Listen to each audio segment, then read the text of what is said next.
আসসালামু আলাইকুম সবাইকে। আশা করি তোমরা সবাই ভালো আছো।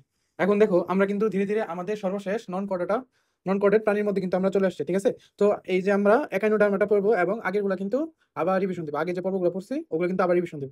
তো তোমরা যারা টানা, টানা দেখতেছো আমি জানি তাদের জন্য একটু বিরক্তিকর। তাও আমরা কি করব? আমরা যখন একাইনোডার্মাটা পড়বো তখন আগের পর্বগুলো কি করে ফেলবো? আমরা রিভিশন দিয়ে ফেলবো। আচ্ছা। তো আসো আমাদের একাইনোডার্মাটা যেটার অপর নাম হচ্ছে আমাদের কন্টকতক প্রাণী। কন্টকতক প্রাণী। এখন তুমি বলতে পারো আমরা তো এতক্ষণ পড়তেছিলাম যে নিডারিয়া হচ্ছে কন্টকতক প্রাণী। ঠিক আছে? নিডারিয়া কন্টকতক প্রাণী। তো আমি বলি এখন হচ্ছে নিডারিয়ার দেহে কিন্তু সেইভাবে কোনো ত্বক নেই। ঠিক আছে? নিডারিয়া কন্টকতক প্রাণী, কিন্তু তোমাকে যদি কোয়েশ্চেন আসে যে নিচের কোনটি কন্টকতক প্রাণী, তখন তোমাকে আসলে নিডারিয়া আসলো একাইনোডার্মাটা আসলো তোমাকে দিতে হবে কিন্তু একাইনোডার্মাটা। এর কারণ হচ্ছে আমাদের বইয়ে সরাসরি কন্টকতক প্রাণীর মানে নিডারিয়ার আরেক প্রাণী আরেক নাম যে কন্টকতক প্রাণী সেটা কিন্তু দেওয়া নাই। ঠিক আছে? ওইখানে দেওয়া আছে যে নিটল মানে হচ্ছে কাটা, আর রিয়া আরিয়া অর্থ হচ্ছে যুক্ত, তো কাটা যুক্ত। তো নিডারিয়া হচ্ছে কাটা যুক্ত, বাট একানোডার্মাটাই হচ্ছে কন্টক্তক প্রাণী। এখন যদি আসে নিচে কোনটি কন্টক্তক প্রাণী কিন্তু সেখানে একানোডার্মাটা নাই, তখন কিন্তু তোমাকে অবশ্যই কি দিতে হবে? তোমাকে অবশ্যই তাইলে নিডারিয়া দিতে হবে। ঠিক আছে? তাহলে আমরা কি কি বললাম? পরিফেরা আমরা পড়ছিলাম ছিদ্রাল প্রাণী, তারপর নিডারিয়া আমরা কি পড়ছিলাম? কাটা যুক্ত প্রাণী। ঠিক আছে? কাটা যুক্ত প্রাণী। আচ্ছা, তারপর প্লেটিহাম মিনথাস আমরা পড়ছিলাম হচ্ছে চ্যাপ্টাকৃমি আর ফিতাকৃমি। নেমাটোডা আমরা পড়ছিলাম হচ্ছে গুলকৃমি আর সুতাকৃমি। তারপর আমরা পড়ছিলাম মলাস্কা, সেটা হচ্ছে কম্বোজ কম্পোজ প্রাণী। তারপর কি পড়ছিলাম? এনেলিডা। এনেলিডা হচ্ছে অঙ্গুরিমাল। তারপর পড়ছিলাম আমরা আর্থ্রোপোডা, সেটা হচ্ছে হলো সন্ধিপতি প্রাণী বা সন্ধিযুক্ত প্রাণী বা উপাঙ্গীয় প্রাণী। আর এখন আমরা পড়বো একাইনোডার্মাটা, সেটার অর্থ হচ্ছে আমাদের কন্টক্তক প্রাণী। কন্টক্তক প্রাণী। আচ্ছা, তারপর এগুলো এত ইম্পর্টেন্ট না। আসো। তো সমুদ্র তারার ছবির মধ্যে দিয়ে আমরা একাইনোডার্মাটা সবচেয়ে বেশি পরিচিত। তার মানে আমাদের এই যে সমুদ্র তারা সেটা কোন কোন পর্বের অন্তর্গত? একাইনোডার্মাটার অন্তর্গত। ঠিক আছে? এছাড়াও আর কি কি আছে? ব্রিটল তারা, সাগর অর্চিন, সমুদ্র শসা, সমুদ্র পদ্ম। ঠিক আছে? এগুলো কিন্তু তোমাদের একটু কনফিউজ লাগতে পারে যে সাগরে কিন্তু দেখো সাগরে কিছু কিছু আছে কিন্তু একাইনোডার্মাটা। আবার তুমি যদি সামুদ্রিক বল্লা দেখো, তারপর হচ্ছে আর কি কি আছে? সামুদ্রিক বল্লা দেখো, সামুদ্রিক কলম দেখো, কোরাল দেখো, সামুদ্রিক পাখা দেখো, সামুদ্রিক পালক দেখো, এরা কিন্তু আবার হচ্ছে আমাদের ইয়া নিডারিয়া পড়বে। ঠিক আছে? তো সমুদ্র আসলে এরা ভাগ করে নিছে। সমুদ্রযুক্ত জিনিস হয় হচ্ছে তোমার নিডারিয়া, হয় হচ্ছে তোমার এই একানোডার্মাটা। ঠিক আছে?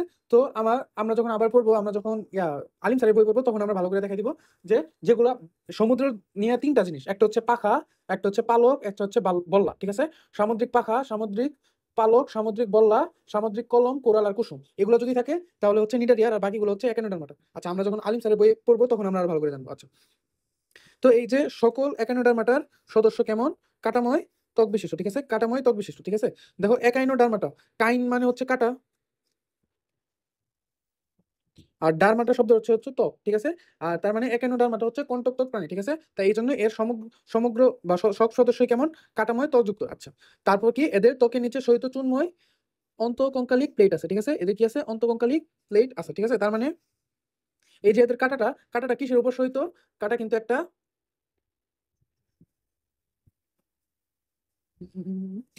এদের অন্তকঙ্কালিক বা ক্যালসেরাস প্লেট আছে। ঠিক আছে? তার মানে এদের একটা প্লেট আছে এরকম এদের দেহে, আর এইখান থেকে কিন্তু এদের কাঁটাগুলা উদ্গত হয়। ঠিক আছে?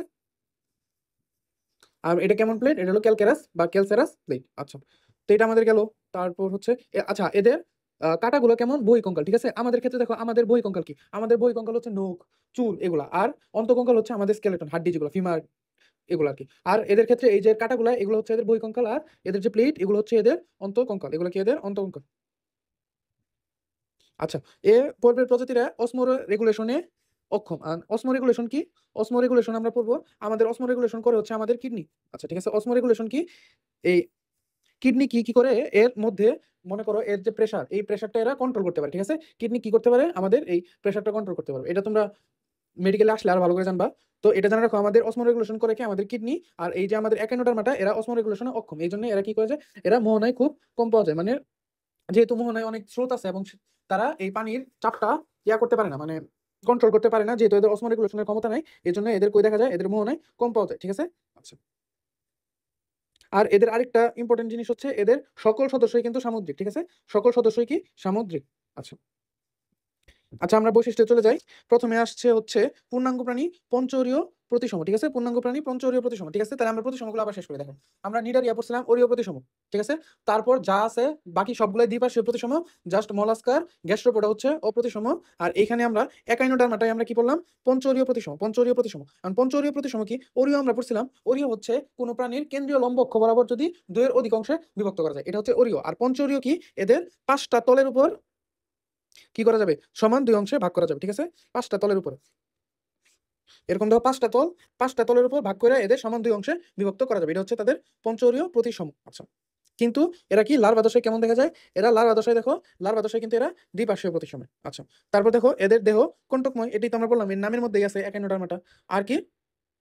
আর স্পাইন, কণ্টকময় স্পাইন আর পেডিসিলারি নামক বহিঃকঙ্কাল যুক্ত। তার মানে এদের বহিঃকঙ্কাল কি কি? এদের বহিঃকঙ্কাল হচ্ছে 3টা তেলে, এক হচ্ছে কাটা, আরেক হচ্ছে স্পাইন, আরেকটা হচ্ছে পেডিসিলারি, ঠিক আছে? একটা হচ্ছে কাটা, কণ্টকময় কাটা, একটা হচ্ছে স্পাইন, একটা হচ্ছে পেডিসিলারি। তো স্পাইন মানে তো আমরা বুঝি, ঠিক আছে? আমাদের মেরুদণ্ডকে আমরা স্পাইন বলি, ঠিক আছে? তো এদের ক্ষেত্রে এরকম না, কিন্তু ওইরকম কিছু একটা, এইজন্য এদেরকে কি বলা হয়? স্পাইন বলা হয়। আরেকটা কি আছে? আরেকটা আছে পেডিসিলারি, ঠিক আছে? পেডিসিলারি এটা কই থেকে আসে দেখো?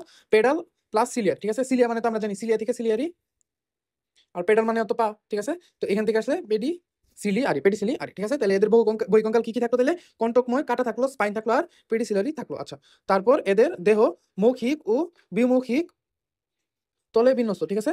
মৌখিক এবং বিমৌখিক তলে বিন্যস্ত। তার মানে এদের মুখ এবং হচ্ছে এদের মানে পশ্চাৎ অংশ বা যেটা মুখের দিকে না, অন্য দিক বিমুখ, সেটা 2টা ভিন্ন তলে অবস্থিত, ঠিক আছে? যেমন মানুষের ক্ষেত্রে দেখো, মানুষের ক্ষেত্রে আমাদের মুখ আর পশ্চাৎ অংশ কিন্তু ভিন্ন তলে অবস্থিত, ঠিক আছে? তল মানে তো তোমরা বুঝছো না, ধরো এটা একটা মানুষ, আহ ধরো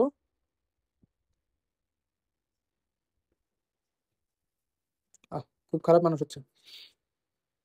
আচ্ছা দেখো, ধরো এটা একটা মানুষ, ধরো কার্টুনিস্ট টাইপ মানুষ আর কি। তো এটার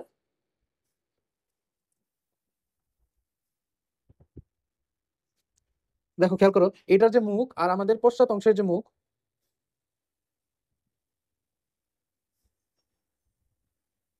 দেখো এই 2টা তল কিন্তু ভিন্ন, ঠিক আছে? তো এর আগে আমরা যে প্রাণীগুলো পাইছিলাম, যেমন তুমি ধরো হচ্ছে ইয়ার কথাই ধরো, এই নেমাটোডার কথাই ধরো, এদের এরকম দেখা যাচ্ছে এদের দেহ। তো এদের মুখ আর পশ্চাৎ অংশ দেখো প্রায় সেম তলেই না, ঠিক আছে? সেম তলেই না, একই তলে অবস্থিত, কিন্তু এদের মৌখিক এবং বিমৌখিক তল কিন্তু ভিন্ন ভিন্ন তলে অবস্থিত, ঠিক আছে? আর এদের মৌখিক তলে 5টা এম্বুলেক্রাল খাত দেখা যায়, ঠিক আছে? 5টা এম্বুলেক্রাল খাত দেখা যায়, ঠিক আছে? তো এটা আমি যদি উম, তোমাকে বলি, ধরো এটা একটু মুখস্থ করে ফেলো, ঠিক আছে? এদের মৌখিক তলে কি দেখা যায়? 5টা এম্বুলেক্রাল খাত দেখা যায়, ঠিক আছে? 5টা এম্বুলেক্রাল খাত দেখা যায়, ঠিক আছে? আচ্ছা, আচ্ছা, তারপর দেখো এদের কি দেখা যায়? চলন অঙ্গ হিসেবে এদের কি থাকে? এদের নালিকাপথ থাকে, ঠিক আছে? নালিকাপথ থাকে। তার মানে আমরা এই যে পা পা কই কই দেখলাম, আমরা একটা দেখলাম হচ্ছে মলাস্কাতে, এই যে নরম মাংসল অংশ কি তৈরি করে ফেলে? পা তৈরি করে ফেলে। এরপর আমরা আরেকটা দেখলাম হচ্ছে এনিলিডাই, এনিলিডাই চলন অঙ্গ হিসেবে কি থাকে? সিটি ও প্যারাপোডিয়া, সিটি আর প্যারাপোডিয়া। আর এখন আমরা ইয়ার ক্ষেত্রে দেখলাম হচ্ছে একাইনোডার্মাটার ক্ষেত্রে দেখলাম এদের কি থাকে? এদের কিন্তু নালিকাপথ থাকে, নালিকাপথ থাকে। আচ্ছা, তারপর এদের দেহে বিশেষ ধরনের পানি সংবহন তন্ত্র থাকে, ঠিক আছে? যেহেতু এরা সবসময় পানিতেই থাকে, এই জন্যই এদের কি থাকে? বিশেষ ধরনের পানি সংবহন তন্ত্র থাকে। আচ্ছা, এরকম আমরা আরেকটা জিনিস দেখছিলাম, সেটা হচ্ছে বিশেষ নালীতন্ত্র, ঠিক আছে? তো এই বিশেষ নালীতন্ত্র আমরা কাদের মধ্যে দেখছিলাম? বিশেষ নালীতন্ত্র কিন্তু আমরা দেখছিলাম পরিফেরার মধ্যে, ঠিক আছে? তো বিশেষ পানি সংবহন তন্ত্র আমরা কই দেখলাম? বিশেষ পানি সংবহন তন্ত্র আমরা দেখলাম হচ্ছে একাইনোডার্মাটায়, ঠিক আছে? আচ্ছা, এখন আসা হচ্ছে আমাদের রক্ত সংবহন তন্ত্রে। তো এদের কি নেই? এদের কোনো রক্ত সংবহন তন্ত্র নেই। আচ্ছা, তো আমরা পরিফেরা, নিডারিয়া, এদের কোনো রক্ত দেখি নাই। তারপর প্লেটিহেলমিনথেস আর নেমাটোডা, এদের কোনো রক্ত দেখিনি। তো প্রথম 4টার মধ্যে কিন্তু আমরা কোনো রক্ত দেখিনি, ঠিক আছে? তারপরে আমরা মলাস্কাতে রক্ত দেখছি কিন্তু লাল না, এনলিডায় আমরা রক্ত দেখছি এবং লাল রঙের। আর তারপর হচ্ছে আমরা বললাম কি, আমরা হচ্ছে আর্থ্রোপোডা বললাম, সেই আর্থ্রোপোডায় কিন্তু আমরা রক্ত দেখছি, ঠিক আছে? তার মানে আমরা প্রথম 4টাতে রক্ত দেখি নাই, আর একাইনোডার্মাতে ডার্মাতে কোনো রক্ত দেখবো না, ঠিক আছে? তো প্রথম 4টা আর একাইনোডার্মাটা এদের রক্ত সংবহন তন্ত্র নাই। আচ্ছা, যেহেতু এদের রক্ত সংবহন তন্ত্র নাই, সেহেতু এদের কি থাকে?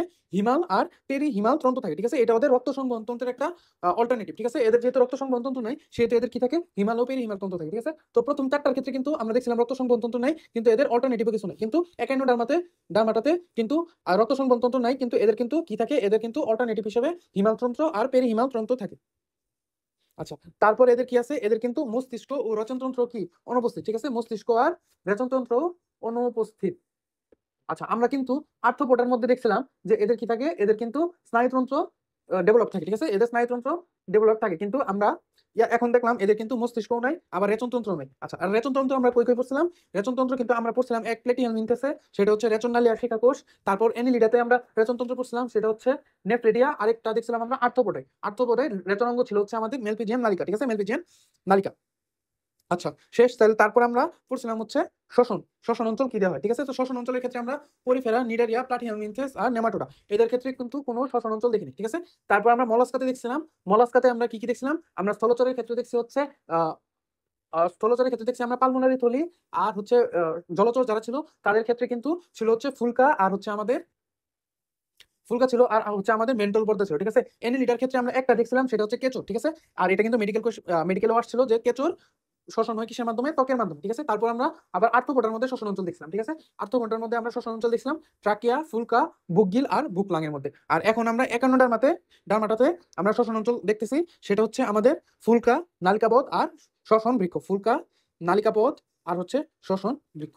আচ্ছা, তারপর আমরা এরা দেখবো একলিঙ্গ প্রাণী, তার মানে এদের পুরুষ নারী আলাদা। আচ্ছা, এদের বিভিন্ন হচ্ছে লার্ভা দশা দেখা যায়, সেগুলো হচ্ছে বাইপিনিয়া, অরিকুলারিয়া, অফিকিউটাস আর একাইনোকিটাস, ঠিক আছে।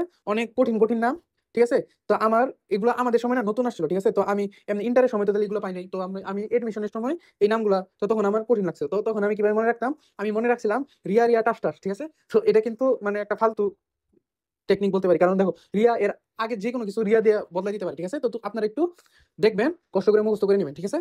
আচ্ছা, আর লাস্টে তো রিয়া রিয়া টাস আছে, এগুলো তো জানি, ঠিক আছে। তো লার্ভা দশাগুলো কিন্তু ইম্পর্টেন্ট, আমরা কিন্তু সবগুলোর মধ্যে লার্ভা দশাগুলো দেখছি, ঠিক আছে। যেমন আমরা পরিফেরাতে দেখছিলাম প্লানুলা, তারপর হচ্ছে আমরা সরি, আমরা পরিফেরার মধ্যে কিন্তু দেখছিলাম এমফিব্লাস্টুলার পেরেনকাইমল। প্লানুলা দেখছিলাম হচ্ছে আমরা নিডারিয়াতে, ঠিক আছে। প্লাটিহেলমিনথেসের ক্ষেত্রে আমরা দেখছিলাম রেডিয়া, সার্কারিয়া, স্পোরোসিস্টা, সিস্টিসার্কাস, ঠিক আছে। আর এনিলিডার কাছে, নেমাটোডার কাছে আমরা নেমাটোডাতে আমরা দেখছিলাম হচ্ছে রেপটিডিফর্ম আর মাইক্রোফাইলেরিয়া, ঠিক আছে। তারপর হচ্ছে এনিলিডার মধ্যে আমরা দেখছিলাম ট্রোকোফোর। আর ট্রোকোফোর কই দেখছিলাম? মলাস্কাতেও ট্রোকোফোর দেখছিলাম, কিন্তু এটার সাথে আরো বেলিজার আর গ্লোচিডিয়ামও ছিল, ঠিক আছে। আর এখন আমরা এখানে এতগুলা লার্ভা দশা দেখলাম, যেটা আমরা মনে রাখলাম রিয়া রিয়া টাস্টাস দিয়ে। আচ্ছা, তারপর আমরা দেখবো হচ্ছে একানোডার্মাটার সকল সদস্যই কেমন? সামুদ্রিক। সকল সদস্যই কেমন? সামুদ্রিক, এবং এদের কিন্তু কোনো পরজীবী সদস্য নাই, পরজীবী সদস্য নাই। আচ্ছা, এরপর একানোডার্মাটাকে কয়টা ক্লাসে বিভক্ত করা হয়? 6টা ক্লাসে কিন্তু বিভক্ত করা হয়। কি কি? সাগর ডেইজি, ওই তো বললাম। এদের আগে কি থাকবে? সাগর থাকবে, সাগর তারা, সাগর উর্চিন, সর্পতারা, সমুদ্র শসা, এগুলো। আচ্ছা, নামগুলো দেখবা। এগুলার ইংলিশের চেয়ে বাংলাগুলো একটু বেশি ইম্পর্টেন্ট, ঠিক আছে, বাংলাগুলো যাতে ভুল না হয়। আচ্ছা, তার মানে দেখো আমরা কিন্তু আমাদের সবগুলা নন কোডেড প্রাণী শেষ করে ফেললাম, ঠিক আছে। তো তুমি যদি আশা করি তোমরা সবাই আমার আগে সবগুলা ক্লাস দেখছো, এবং আগে সবগুলা ক্লাস তোমরা যদি দেখে থাকো, তাহলে কিন্তু তোমাদের বৈশিষ্ট্যগুলো নিয়ে আর মানে সমস্যা থাকার কথা না, কারণ আমি প্রত্যেকটা পর্ব পড়ানোর সময় সবগুলা বৈশিষ্ট্যগুলো কিন্তু আবার বলছি, ঠিক আছে। সবগুলা বৈশিষ্ট্য আবার বলছি। তো তুমি যদি সবগুলা ক্লাস করে থাকো, আমার ধারণা তোমার সবগুলা হয়ে গেছে, সবগুলা পর্ব হয়ে গেছে। তারপরে আমরা কিন্তু মাইটি কর্ডাটাই শুরু করবো, ঠিক আছে। তো কর্ডাটা আবার অনেক বড় একটা চ্যাপ্টার, বড় একটা পার্ট, ঠিক আছে। তো আমরা আমাদের 8টা নন কোডেড কিন্তু শেষ করে ফেলবো।